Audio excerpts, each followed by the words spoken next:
Welcome to Barbara's Bulletin, the podcast where we bring you the latest news from around the world. We're starting off with a developing story in East Asia, where tensions are rising between Japan and Russia over a disputed group of islands. The Russian Pacific Fleet has conducted missile tests near the islands, which Russia calls the Kuril Islands, but Japan refers to as its northern territories. The drills included a nuclear-powered submarine and a guided missile cruiser, and were observed by Russian President Vladimir Putin during his visit to the region last week. The Japanese government has criticized the move, with Foreign Minister Toshimitsu Motegi saying that Japan cannot tolerate moves to strengthen military power on the islands because they go against Japan's stance. The dispute over the islands dates back to the 19th century and was exacerbated by the Soviet Union's seizure of the islands from Japan at the end of World War II.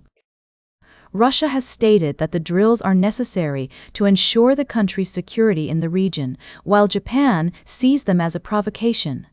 The situation is being closely watched by other countries in the region, including China and the United States.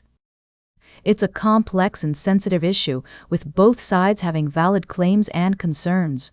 As the situation continues to unfold, we'll be keeping a close eye on developments and bringing you updates as more information becomes available. We'll be right back with more of today's top news on Barbara's Bulletin. Welcome back to Barbara's Bulletin. We're continuing to follow the developments in the ongoing conflict between Russia and Ukraine. In recent days, we've seen a significant escalation of tensions, with multiple reports of attacks on both sides. According to Ukrainian officials, Russia has unleashed a massive attack on Kyiv, killing at least 5 people and targeting apartment blocks and warehouses.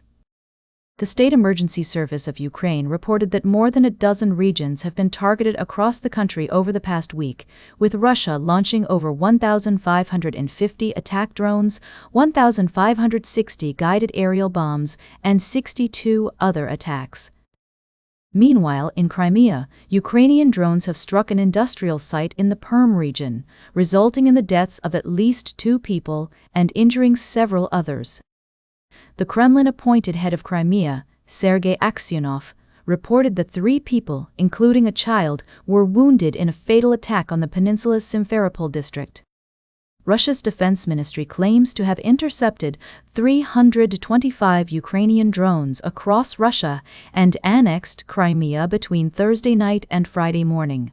The ministry also reported that air defense systems downed 16 Ukrainian drones during an air attack in the Perm region, leaving 1 man injured.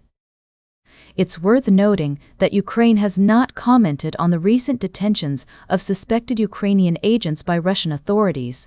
However, Russia regularly announces detentions of individuals accused of working for Ukrainian special services. As we continue to monitor this situation, it's essential to consider the humanitarian impact of these ongoing attacks. The people of Ukraine and Russia are suffering greatly, and it's crucial that we prioritize their safety and well-being in our reporting. We'll be keeping a close eye on these developments and bringing you updates as more information becomes available. Welcome back to Barbara's Bulletin. As we wrap up today's show, let's take a closer look at the latest developments in international diplomacy, specifically the ongoing saga between the United States and North Korea. Reports have been circulating about a potential meeting between U.S. President Donald Trump and North Korean leader Kim Jong-un, with some speculating that it could happen as early as November. According to sources, Trump has announced plans to scale back annual military drills with South Korea, a move that has been met with skepticism by many. North Korea's response, delivered through Kim's sister and close advisor Kim Yo-jong, was dismissive of the gesture, stating that it was unworthy of comment and that only canceling the drills entirely would be seen as a genuine goodwill measure. Experts weigh in on the situation, with some suggesting that North Korea is now in a position of power, having forged close ties with Russia and China.